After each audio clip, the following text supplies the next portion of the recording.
All right, Clara Bingham joins me now. She's a journalist. She's out with her newest book, The Movement, How Women's Liberation Transformed America Between 1963 and 1973.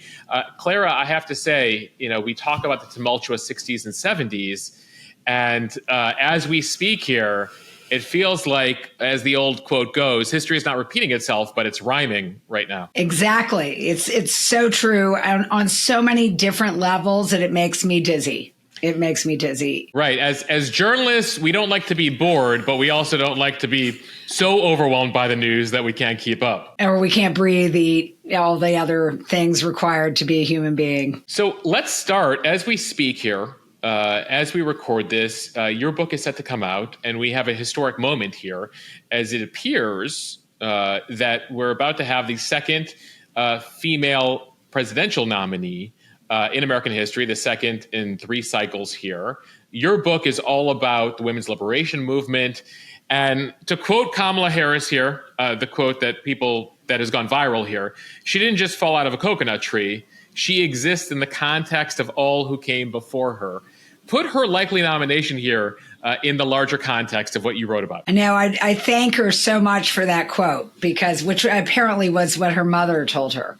And in this case, so much came before her. So much happened in terms of women's political evolution to get to where we are now, where it doesn't even seem that strange to have a Black woman vice president or presidential candidate.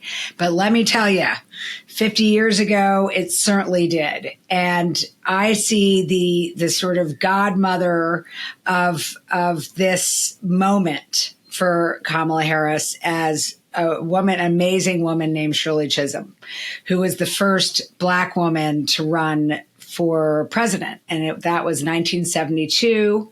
And she was a complete outlier and in a very different position than Kamala was, but she faced extreme misogyny and racism and faced it down, was incredibly brave.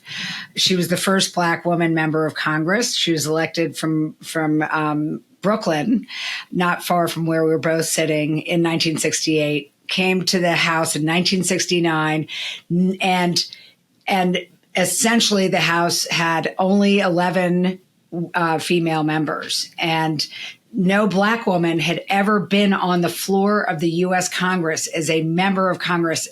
And so she was greeted with the most shocking level of sexism and racism that it just broke my heart to even write about it.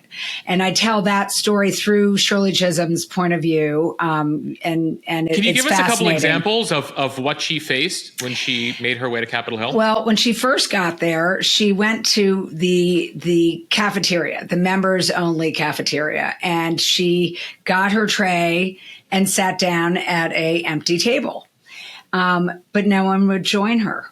And then as she sat there eating alone, a white Southern man came up to her and said, "Excuse me, madam, but this is the Georgia delegation table." And she said, "Well, how wonderful. Please come and join me."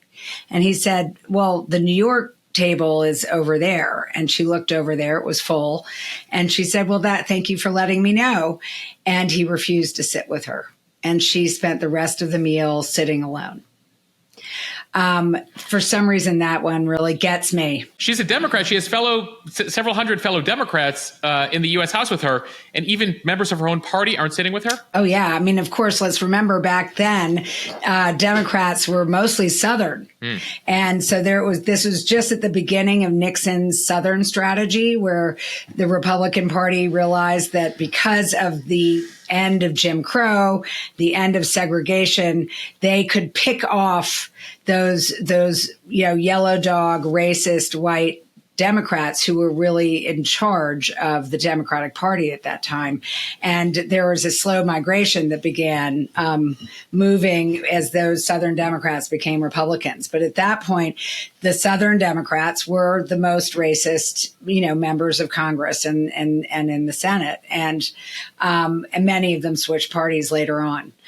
but it's certainly there was no brother or sisterhood there. You know, it's remarkable. You talk about 12 women in the U.S. House today. I think there's just about 130 women. They make up just under a third of the House, still 50 years later. Yeah, but I mean, that isn't enough. Of course, it should be 50%. There are countries that have 50% women, but it still is such a huge leap forward for us. And if you think of where women have come to, just to have a woman vice president, just to have women in the cabinet, have so many women senators and governors. I think we're about 12 or 13 women governors, and many, many mayors. So women really have entered the mainstream of American politics in a way that is unprecedented in American history. I remember covering Capitol Hill, and there's an incredible portrait of Shirley Chisholm in the halls of Congress. You know, you describe how she entered Congress there.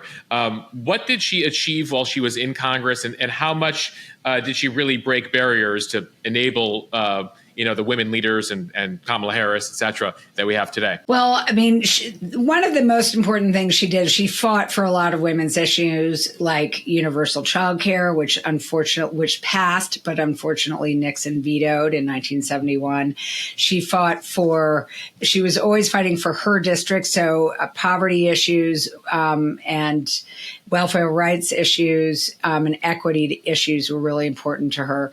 But she also started the National Women's Political Caucus. She was one of the key early founders, along with Bella Abzug and Gloria Steinem and other members of Congress, Martha Griffiths. And that the whole purpose of this organization, which started in 1971, was to invite more women to join the political process as candidates. And at the time, there were just almost no women in politics. It was just unheard of. They couldn't raise money. It was a taboo thing to put yourself out there like that.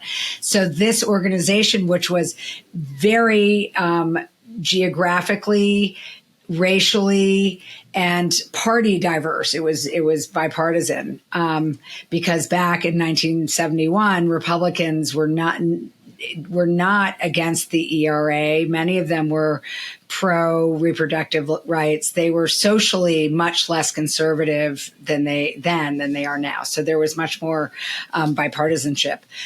So the NWPC, as it was called, was this foundational organization, which with Shirley Chisholm at the lead.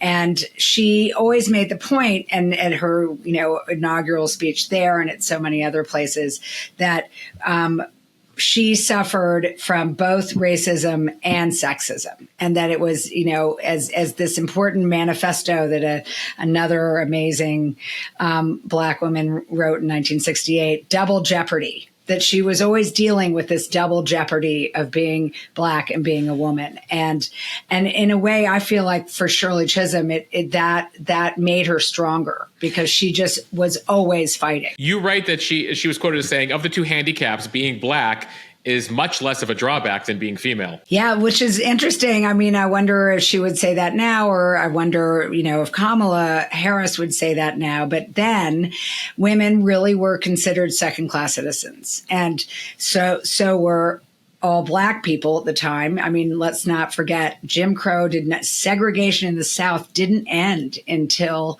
1964, 60 years ago, when the Civil Rights Act was passed. And so women, though, were considered second-class citizens in many African-American communities as well. So it was a much harder, she found it, Shirley Chisholm, and many women at that era, in that time, who I spoke to felt that women were considered not just second class, but physically inferior, intellectually inferior, and that holding up and that their main purpose in life was as breeders to take care of the home, take care of the family.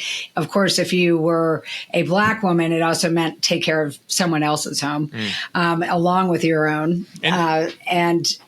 And so it was very, very, the misogyny, the deep, deep seated sexism that Shirley Chisholm and her generation of women had to face is almost hard to imagine now. It was so extreme. Yeah, and you talk about it across all sectors. We're talking about politics, but you talk about it in sports. You talk about it in media, that even liberal media institutions that were advocating for women internally had policies. You talk about Newsweek magazine and some other media organizations during that era. Yeah, Newsweek is actually a fascinating story. And I mentioned in a footnote in the book that I went to work there in 1989, having no idea what my predecessors had done to open the doors. But Newsweek was the first media organization and the first actually ever class action for sex discrimination in the workplace. And they had a amazingly easy case. Eleanor Holmes Norton took them on as their lawyer. She was an ACLU lawyer.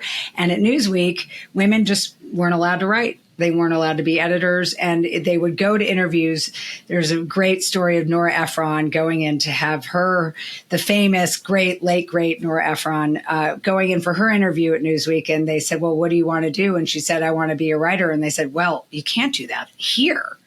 But she took the job anyway and was a mail girl, an Elliott girl, a research, she did a lot of fact checking. So women did all the lower jobs and then men did all the higher jobs from writer up. And eventually the women got together and 46 of them sued Kay Graham, who was a woman who owned the company, and they won. And change the workplace for everybody. It's so interesting because now, in retrospect, people look at Kay Graham as this, major female leader of a newsroom. They look up to her. At that time, she was really continuing to reinforce the rules of the patriarchy. Exactly. Well, she writes about it in her memoir that at the time in 1970, she was just figuring it out, and this happened especially with a lot of women of privilege, like. Of all people, Kay Graham had so much privilege and power, but she didn't understand the feminist revolution yet. And so she later on, Gloria Steinem, who they became friends with her and would go to her office and explain what it really meant for women what it took for women to achieve equal rights. And Kay Graham got on board, but it took her a while. So you document here, you chose 1963 to 1973, what you describe as a decade that upended thousands of years of human custom and behavior. What's the trigger there, or what are the triggers in 63? And why does everything move so quickly over 10 years? Well, I think there was a buildup that came before 63, but in 63, two important things happened. The Presidential Commission on Women, which JFK had inaugurated, produced their first report. And the report showed that women in every sector of society, in every job sector, were extremely discriminated against. And it sort of laid it out in this very factual way that was, I think, surprising, and also gave the women who worked on that report a lot of material to work with. At the same time, a housewife from Westchester named Betty Friedan wrote a book called The Feminine Mystique. And this book lit a fire. It sold 3 million copies in the first few years. And it was originally started from a poll that she took of her Smith classmates for their 15th reunion to see how's everyone doing, what do they like, what do they not like. And she discovered that there was almost a uniform feeling of these, highly educated, universally white, I think, at that point, because so many private colleges had not desegregated yet. Women who were living in the suburbs and were married and having children and not working, not using the brains that they had been so well educated to use, and they were miserable.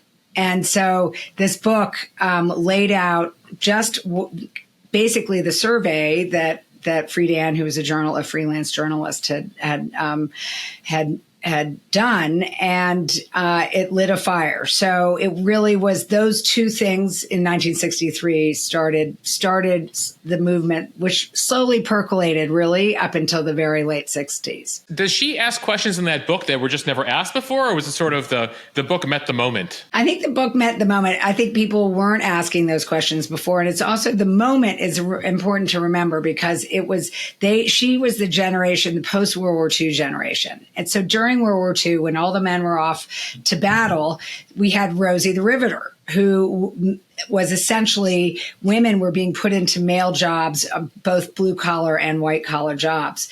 And so they were in the workplace during World War II. After the war was over, there was a lot of prosperity and women stopped working. Many of them were fired from those jobs and they were very upset about it. So their consciousness was raised of, oh, gee, I could actually earn money. I could actually do something with responsibility.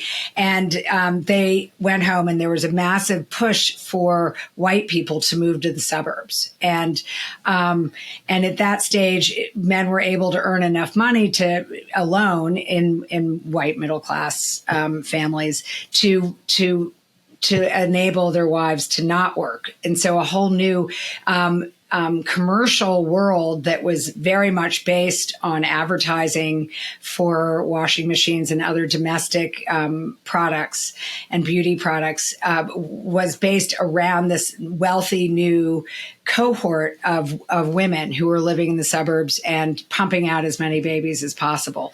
So many of them turned out to be bored because they were overeducated for what they were doing. Yeah, it seems like at times, I mean, throughout history, you have two steps forward, one step back. We had Liza Mundy on recently. She has a book out in the last year, The Secret History of the Women of the CIA, where she describes the women as the men went off to war in World War II. All the women were given these sort of opportunities, and the men came back in 45. And the women were told, thanks for your contribution. You need to go back home.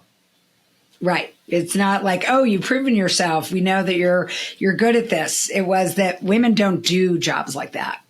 They just don't do them.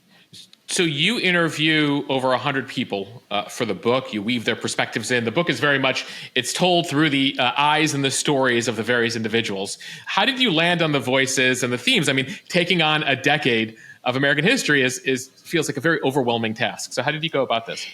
It was so overwhelming. Right. It's not like anyone's written a book about the 60s before, Clara. Right, exactly. So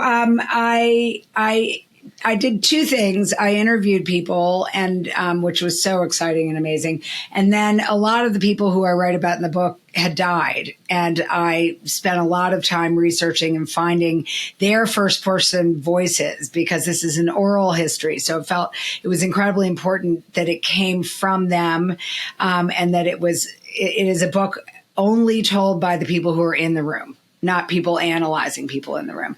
So for someone like Pauli Murray, who was one of the most important legal architects of the feminist movement, she was a Black woman, very advanced and way before her time and quite brilliant. She had died a long time ago, and I had to find her memoirs, times when she'd done interviews for different universities, and dig those up, which was also fascinating. But meeting people in person was, of course, my favorite part. And one interview would lead to another, would lead to another, would lead to another. So depending on what I was writing about, I would ask people, well, thank you for letting me talk to you. Who's your friend? Who can you get me in touch with? So it was a bit of a, slightly random, but classic reporting experience where you start down one hole, one track, and then it leads you to another one and another person. And so it was a great adventure. What's the most surprising thing, as somebody who's written about this era, et cetera, that you discovered in the process of writing this book? Did certain interviews take you in a direction you weren't expecting to go? That's a good question. I keep on coming back to this one interview I had with a woman named Bobby Gibb. I went to her art studio in Massachusetts, and she just happened to be the first woman to run the Boston Marathon. Yeah, take us back to 1966. So in 1966, women basically did almost almost no sports. I mean, they had a few teams they could be on maybe in high school and in college, but very few. And the marathon was absolutely out of the question. And it didn't become legal for women to run it in it until 1974. But Bobby was a runner. She was a tomboy who grew up in the suburbs of Boston, and she ran with her dogs, and she ran all the time. And her father took her to the marathon when she was younger, and she witnessed everyone running, all the men. It was the only one in the country at the time, the Boston Marathon. And she just fell in love with the idea of being able to run 26 miles. And so she trained for it in nurse shoes because there were no running shoes for women. She wore her brother's, shorts, and she got ready to go, and she didn't register. She tried registering and was rejected because she gave them her real name. So she didn't register. Right. They literally said, what do you mean you're running a marathon? Marathon running is for men. Exactly. It was considered dangerous, physically dangerous for women. Their uteruses might fall out. They might have heart attacks. They might not be their bodies, because women were physically inferior. They were the weaker sex. So the idea was to protect them, and sweating and being physically aggressive was kind of grotesque. It was just something women didn't do. That was for men to do. That was part of the whole segregated world that men and women lived in then. And Bobby, meanwhile, had watched her mother read The Feminine Mystique with all of her friends, and noticed how depressed her mother, who had a college education, was. And so she saw that future for herself, didn't want it, and realized that she was born to run. And so she jumped, she hid behind a bush right at the starting line. She was wearing a hoodie, and she jumped out of the bushes and started running. And when it got to be hot, she had to take off her hoodie and realize that she would be revealed as a woman. But luckily, the male runners around her were very supportive. And when she got to Wellesley, which is one of the famous moments in the Boston Marathon, the word was already out. It had been on the radio news, and all of the Wellesley female students were going absolutely crazy and screaming and yelling. And in this it was this joyful moment. And Bobby, who hadn't run this marathon because she was a feminist. She wasn't a feminist. She was in college at the time. Suddenly realized that she was running this marathon for all of womankind, and that if she tripped and fell or had a terrible time or quit, it would set women back. And all she wanted to do was prove that women could do what they were physically capable and emotionally capable of doing. And she finished the marathon and made history. So she didn't go into this trying to be a historic figure. She just wanted to run the marathon for herself. Exactly. And that, ultimately led to many, many years later to Title IX. Which is also quite a fascinating story. Talk about the abortion Title IX, which is still being adjudicated. It's still facing issues in the courts. What was the goal of it, and how big a deal was Title IX? Well, it's interesting. It was not as big a deal at the time because it wasn't as controversial at the time. It was part of the 1972 education bill that passed, and it was a title, which is a section of that bill, the Title IX. But it only mentions sports as one word, activities. And it's a very short, a few words that say women should have equality in education and educational activities. And this opened the floodgates because women were not allowed, they were not accepted as students, they were not accepted as professors in the academy. And for example, I'll tell the story of the woman who discovered this, Bernice Johnson, who sadly was Bernice Sandler, no longer alive now. So I had to use her stories she had a great oral history interview. She was at University of Maryland. She got her master's in social work and then wanted to get a job at the University of Maryland. And they had a bunch of openings, and she applied. And the professor who interviewed her said, "You're a little too aggressive. You're not right for this job. You're just going to also have children. So I don't want to waste this job on you. I'd rather give it to a man." And so she just accepted that she would never get a job with her advanced degree. And then she started looking into the legal record, and discovered that colleges that receive federal funding were supposed to treat women equally, but that had never been enforced. So she started suing colleges. And by the time Title IX passed in 1972, she'd sued 350 colleges she had data proving that they discriminated against women. And just to give you a sense, only about 3% of law schools were women students. They had a quota that only 3% could go to law school. So same with medical schools, it might have been a little bit higher. So for all the professional graduate programs, it was almost virtually impossible for women students to be accepted. And then in most of the Ivy League colleges were all male only. And then a lot of the private colleges, and it didn't accept that many women, certainly didn't accept very many Black women. And so this law, this little title, they had hearings, and then they passed it. And there was a moment when all the feminists who were now lobbying on Capitol Hill for various causes said, they said to this fabulous older congresswoman who's so unsung, named Edith Green, who was a former teacher. She was from Oregon, and she and Bernice Sandler were the partners who made this happen.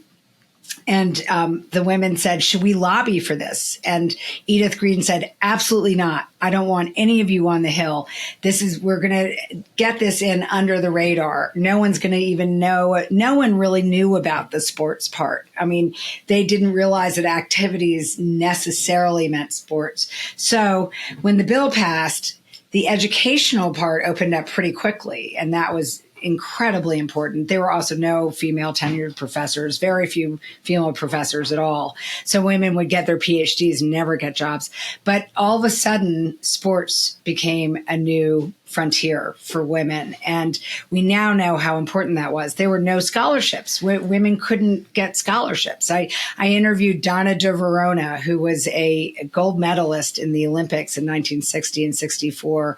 And she was on the swim team in high school and college. She couldn't get a scholarship. She couldn't get anyone to race against. I mean, women were just hitting walls, the ones who tried. And so Title IX opened all of that up. But of course, it became extremely controversial, and it would take over a decade for the sports part to actually take place. Another key piece of legislation that doesn't end up going through is the Equal Rights Amendment. Talk to me about that and the impact that would have had. And as you talk to people, is that something that is still seen today in 2024 as something that would be necessary or helpful? Yes. I mean, I think now with the reversal of Roe, with the Dobbs decision, there's a lot of speculation of whether if the ERA, was the law of the land, if it was part of the Constitution, if women were protected under the Constitution, I think there would be much easier legal arguments for the protection of reproductive rights. So that's what the ERA would do, would specifically... are women mentioned in the Constitution? No. So women are not mentioned in the Constitution. There's an assumption that they are recognized in the 14th Amendment the way formerly enslaved people were, but they have not been uniformly given that right. And so there is nothing in the Constitution that specifically protects women's rights. And that's all the ERA did. It's a very short one sentence declaration, and it passed with overwhelming majorities. in both the House and the Senate in 1972.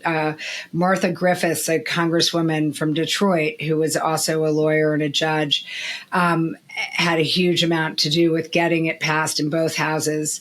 And it was a very popular bill. And everyone thought, well, of course, it's a no-brainer. Women should be treated equally under the law. But this was also the beginning of the backlash, because a woman named Phyllis Schlafly, by 1973, caught wind of this bill and she was a political opportunist, and she realized, aha, she could take this and run with it, because the boogeyman, what was considered scary about the ERA, is that women could be drafted they could go in, they could be in combat. They would maybe not receive child support if they were divorced. They would be forced out of the home to work, even if they didn't want to. And it was an affront on the nuclear family that women were no longer going to be allowed to be full-time mothers and housewives, even if they wanted to be.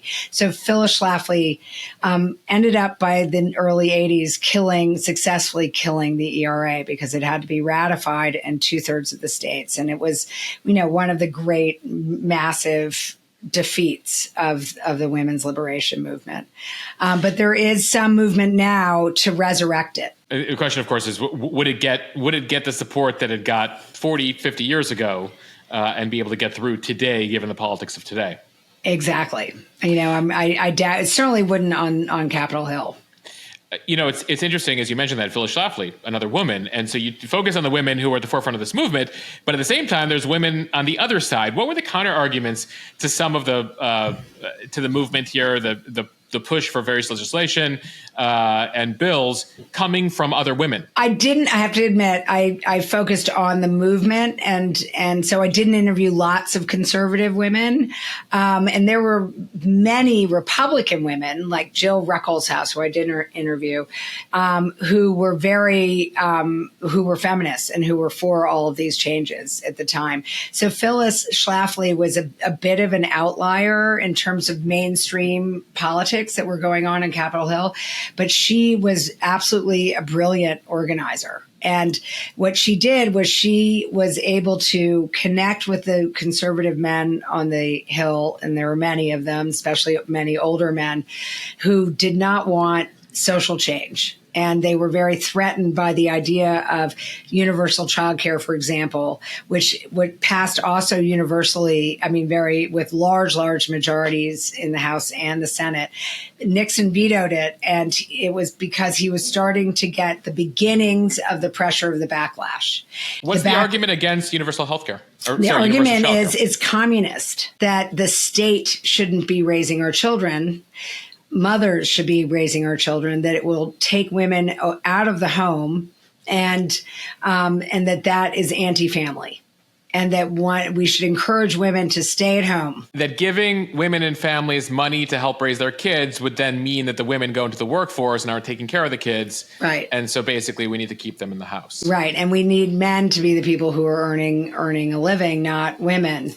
And it's just the straight up patriarchy. The patriarchy was extremely threatened by feminism. And then, of course, the women's liberation movement had a lot of radical members of the movement who were very anti-male. They were anti-children. They thought women shouldn't have children. And they were, of course, reacting in the way that all movements do to what they had grown up with, which was so much more extreme than what we would know. And that those radicals and, quote, man haters were very much, they were easy to use against the movement politically.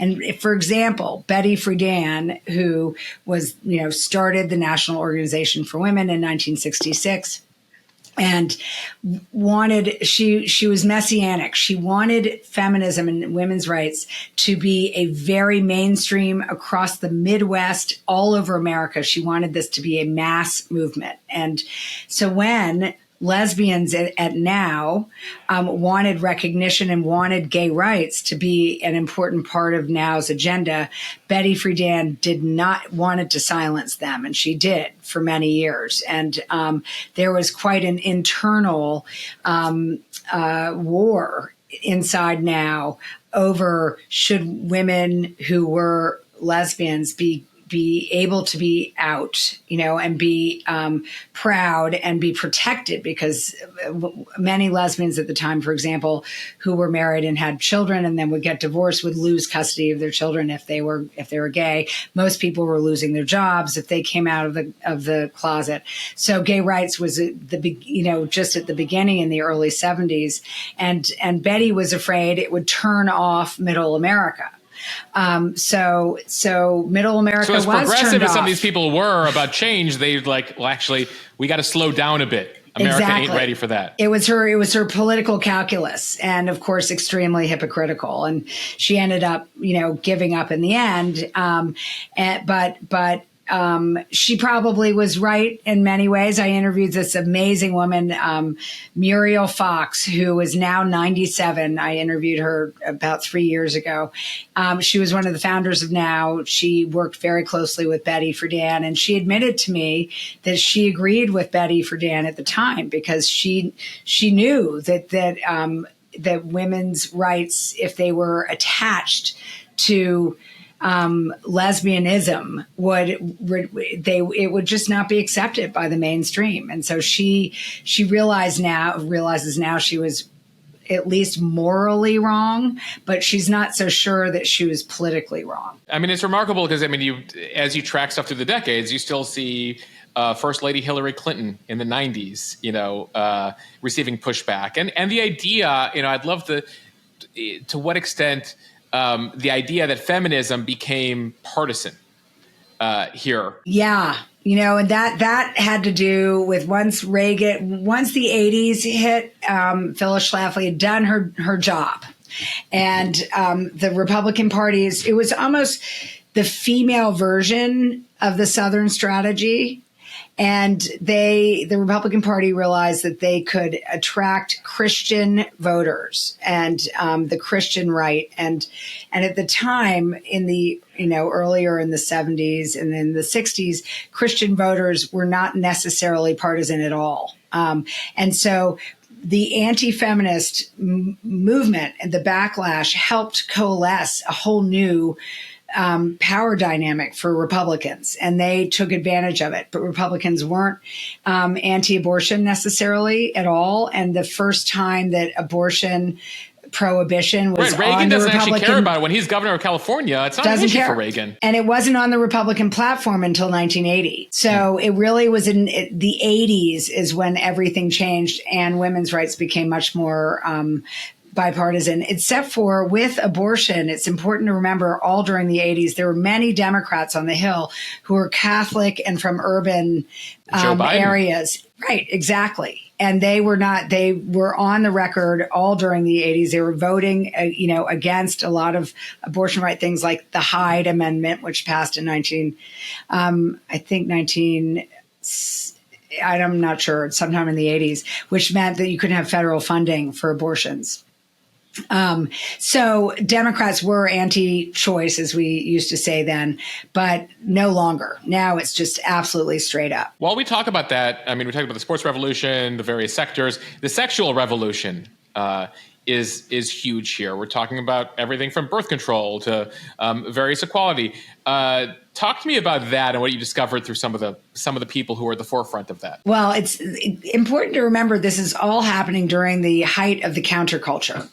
So we had the Vietnam War in the late 60s, and we had the psychedelic revolution in the late 60s. My last book was about this. It was called Witness to the Revolution, in which I wrote a lot about the youth quake, as it was called.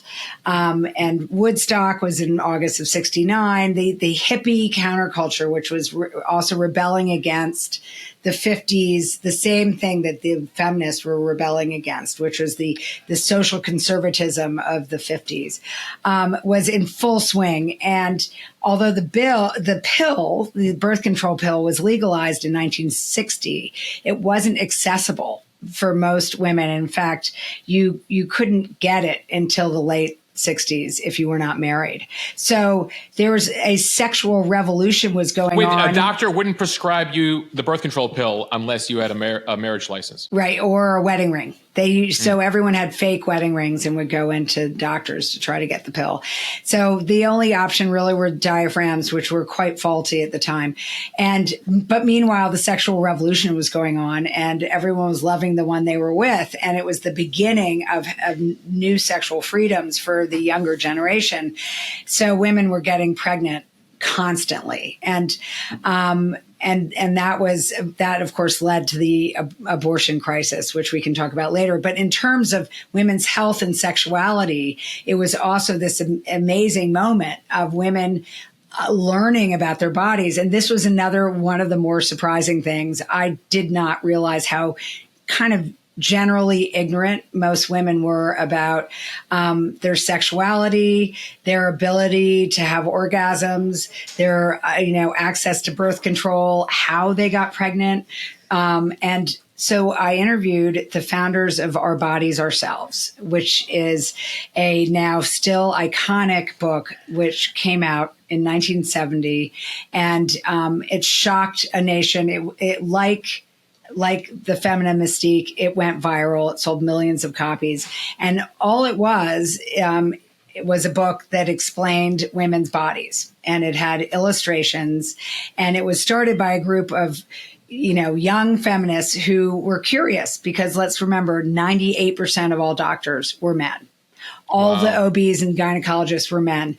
And it was and they were very paternalistic towards their female patients and say, don't worry yourself, I've got this. And an example of that was the way childbirth was conducted at the time. Most women were knocked out with chloroform. Babies were pulled out with forceps. Fathers were not allowed in the room. It was very medicated. And so there was the beginning of a new movement of women understanding their sexuality and taking control over their bodies. And the women's health movement, which still lives on today, is an incredibly important part of this movement. Wait, so what was the state of body and health education for women prior to 1970? What were women learning, if at all, about their own bodies? I think very, very little. And there was many women wrote manifestos, and one of the famous one was by Ann Coate, and it was called The Myth of the Vaginal Orgasm. And Ann Coate wrote it, everyone read this. It was in a small pamphlet, passed around, and anthologized everywhere, because women were told the only way to achieve orgasm was vaginally with a man. And very few women understood that clitoral orgasm was a possibility. And of course, this was threatening because it meant you didn't necessarily need a man for that. And this was a big deal in the late 60s and early 70s, believe it or not.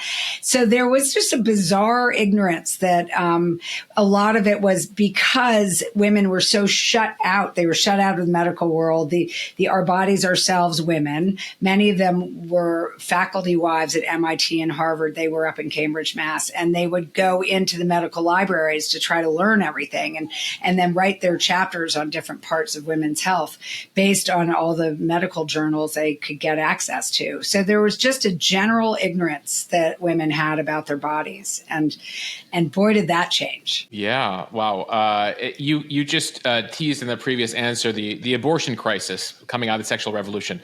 Explain how it hit a crisis point and then what transpires there. So we had this perfect storm of the sexual revolution, inability to get birth control, and abortion being illegal in the country. So that gave rise to a major health crisis for women, because approximately 1 million women a year were getting illegal abortions in America, and approximately 1,000 were dying per year. And the ones who weren't dying, many, many, many more were being injured, made infertile, and by the drastic procedures that they were going to in order to have abortions. Of most of the women I talked to, I asked everyone, "Did you have an abortion?" I can't tell you how many of them said they'd had 3 or 4. It was just shocking to me. And so there was not a lot of knowledge about birth control. Women were 100% responsible for this. And if you were pregnant, caught pregnant, and you were in college, for example, you would get kicked out immediately. Your education was over. If you were in a job, for example, let's say you were a stewardess, you would lose your job. If you were a teacher, you would lose your job. So it's important to understand that being pregnant then wasn't what it is now. It meant that you had to leave the workforce, leave the educational world, and it was a very taboo thing, especially if you weren't married. So women were desperate to get abortions, and they had all sorts of networks and depending on your privilege, and this is of course now the case in all the banned states, depending on your privilege, you had more access than others. And so I interviewed a woman named Fran Beal, who wrote Double Jeopardy. She is African American, and she described to me having an abortion by a medical student who she found on a kitchen table in Harlem. And then she was bleeding out. She went directly to Harlem Hospital. To a ward that is now, the Cook County Hospital had this in Chicago. Harlem Hospital had it in New York. I'm sure many other cities did. They had abortion wards that were wards where women were recovering from basically faulty illegal abortions, and many of them died in these wards. I interviewed Faye Waddleton, who later became the president of Planned Parenthood, who was a young nurse student in Harlem Hospital and witnessed young women dying, in front of her. So it became an extremely acute problem. And a lot of OBGYNs were part of the first anti-abortion group, pro-choice group, NARAL, the National Abortion Rights, NARAL. We'll figure out exactly what that stands for. National Abortion Rights Action League was started by Betty Friedan and also a lot of doctors, because the doctors were on the front lines witnessing this absolute nightmare. And we are now, of course, seeing a replica of this in the 14 banned states that it's just, it's horrifying. Yeah, in many cases, we are continuing. The fights have either continued for the past 50 years or they went away and they're back again. Topics like birth control, topics like abortion, Title IX. You can go across the board here. We're still, I think, one of the handful of countries left on Earth that doesn't provide maternity leave, mandatory maternity leave. Paid, yeah, no, exactly. Paid leave for parents. Yeah. I think the only Western country that doesn't. Yeah, it's like us and like Papua New Guinea and right. A couple other islands there. I don't know to what extent you did like a comparative survey here, but I'm curious where the U.S. stood in 1963 versus other like countries, where we stood in 1973 and where we stand today. Were we at the leading edge? We were at the tail edge when it came to where women stood in society, professionally, et cetera? I would say I didn't do comparative study, but I didn't do international, which was a whole other world. But by 1973, there is no doubt that American women were most likely the most advanced in terms of their rights in the world, and that what they led the way. And then later, by the end of the 70s and the 80s, many other countries were able to join, and it spread like wildfire. In fact, the movement in America soon became an international movement. Once women were able to, by 1974, 75, so many rights had been achieved that many of the women who were at the forefront of the movement started to become involved in international feminism. And so that became a very important part of the movement. So some of the women later that you document in the book have passed, but some of them are still alive. Where did, as you leave the book in 1973, where did they envision the country might be today? Are they disappointed? Are they delighted? Are we where they expected to be? I imagine the opinions differ based on who you speak to, but any interesting analysis from them for 2024? Well, I have to say, I mean, for the people I interviewed before the Dobbs decision in June of 2022, they were quite pleased. They were all very upset about Hillary Clinton not getting elected. I think many of these women saw having a woman president as the moment when women had finally arrived, in American society.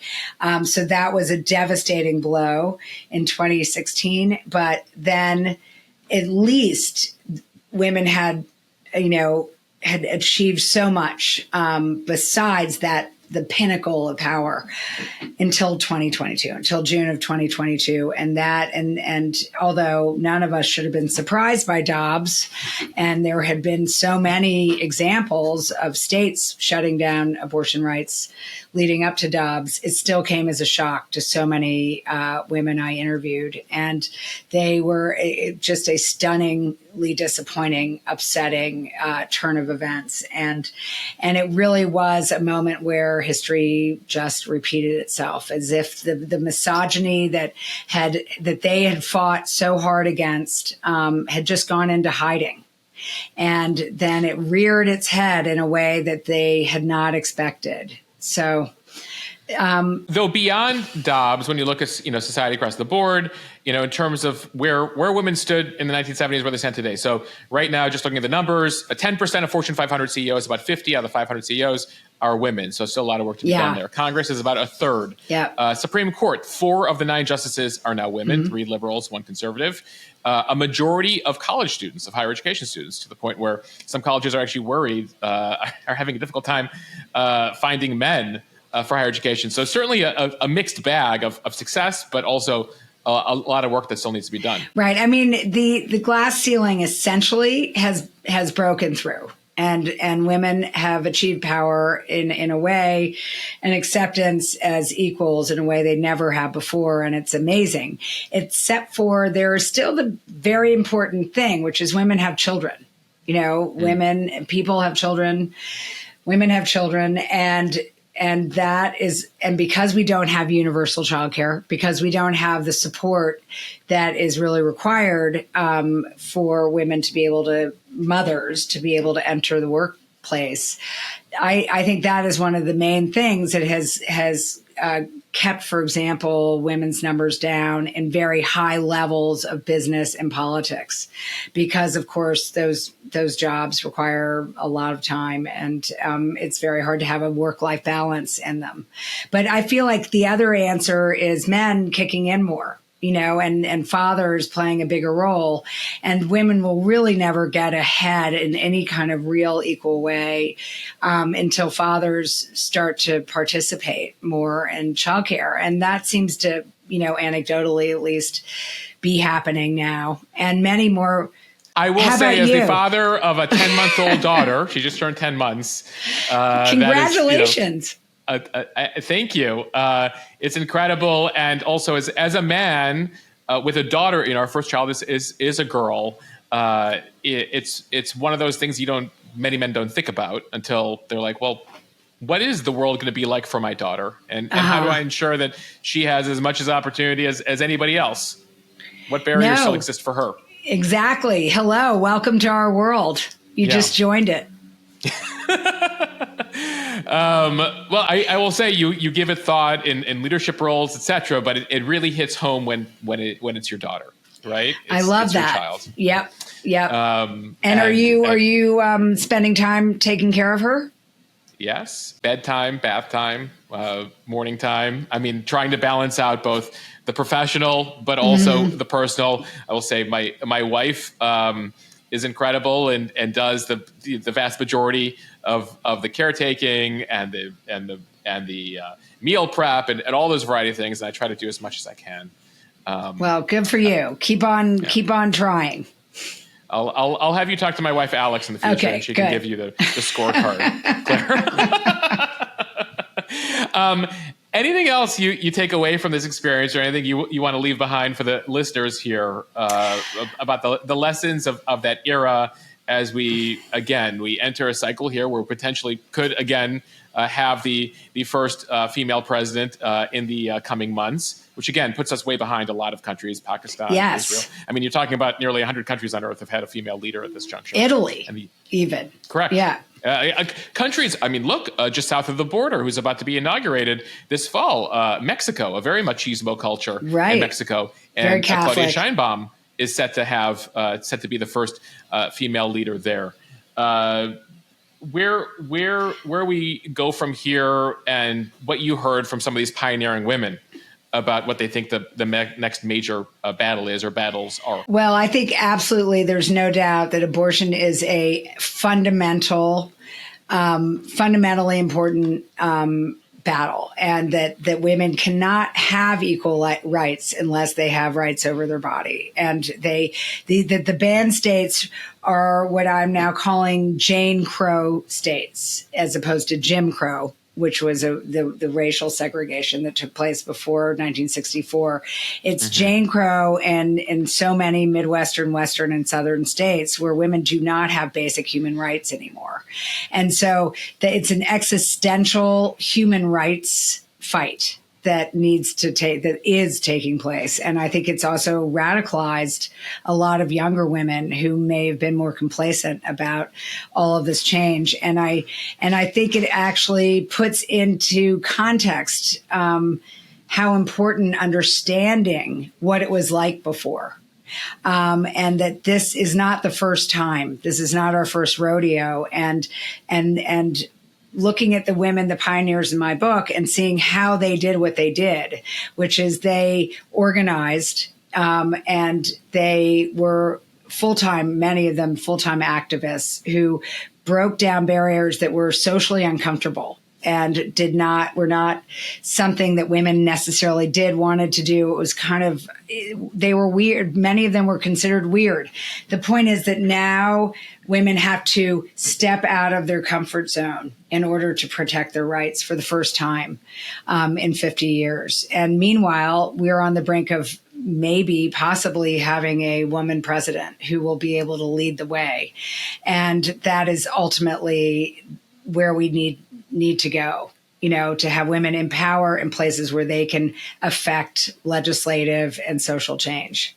So let's hope we're almost there. Well, I mean, listen, for the record here, also on the Republican side, the first runner-up this year was Nikki Haley. So you saw even on the Republican side, you've seen a number of women run for president. And in this case, I mean, it was a challenging go because she's running against a former president, and the state of the party is what it is. But still, you are seeing more and more of this. So yes, and she did very well. I mean, really, given she won nearly 100 delegates. Yeah. Clara Bingham, thank you for the conversation. Good luck. Thank you for having me. It was so interesting and fun to talk to you.